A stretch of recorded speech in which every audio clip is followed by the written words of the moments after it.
एक घोड़ों की रेस थी, अलग अलग पंचायतों से घोड़े बुलवाए गए।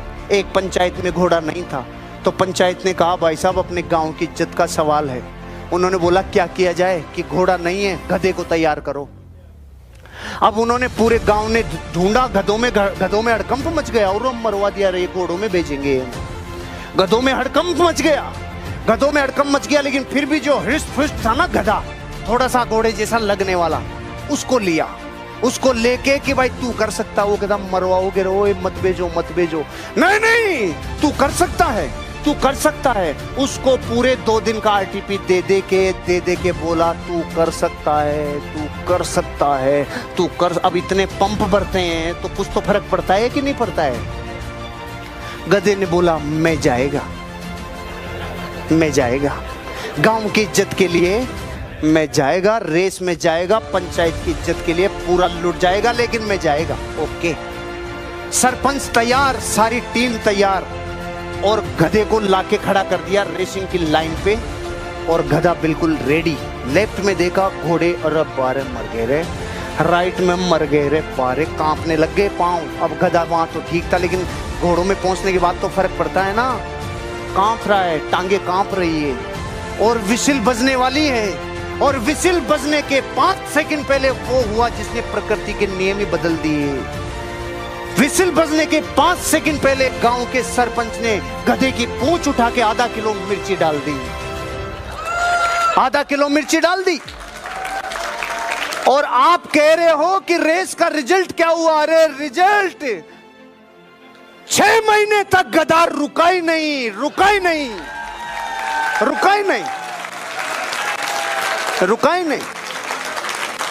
5-6 रेस और हो गई 6 महीने में, वो रुका ही नहीं। क्यों? जिसके आग लग रही होती है ना, आग, वो नहीं रुक सकता।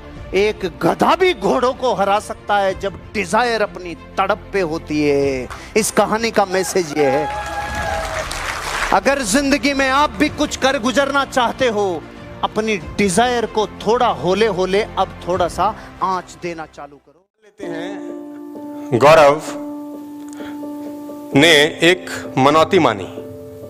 क्या मानी साहब? मन्नत मांगी।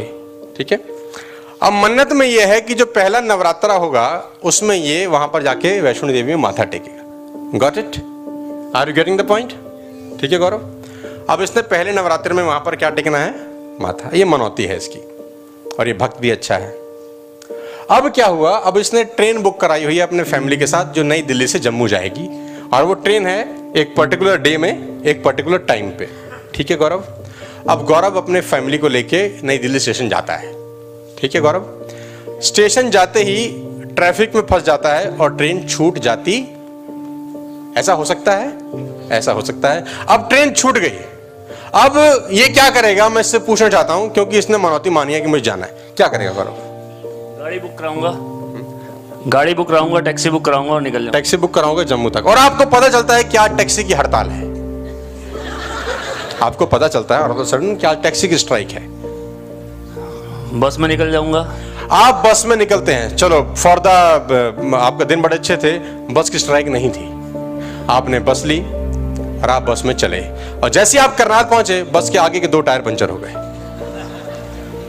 आप क्या करोगे? लिफ्ट लूंगा। लिफ्ट कोई देता नहीं आजकल के जमाने में। आप क्या करोगे? लिफ्ट नहीं दे रहा, आपने मांगा लिफ्ट, बहुत लोगों को रोका, लेकिन कोई आदमी गाड़ी अपनी रोकने को तैयार नहीं है। क्या करोगे? गाड़ी के आगे खड़ा हो जाऊंगा, बोल भाई मुझे जाना है कैसे भी करके, बस आज लेके चल मुझे जैसे भी करके, जितने पैसे बोलेगा उतने देने को तैयार हूं, बस मुझे जाना है कैसे भी करके। एक 400 किलोमीटर की यात्रा के लिए ये माइंड लगाता है कि मैं कैसे पहुंचूं। एक चीज रुकावट डालती है तो दूसरी चीज ढूंढता है, दूसरी रुकावट डालती है तो तीसरी ढूंढता है, तीसरी रुकावट डालती है तो चौथी ढूंढता है, 40 रुकावट डालेगी तो 41 ढूंढेगा। 500 किलोमीटर की जर्नी और एक मन्नत के लिए जिंदगी 2 रुकावट डालती है, आपकी फट जाती है साहब। जाना, यही लोग आपके साथ कर रहे हैं।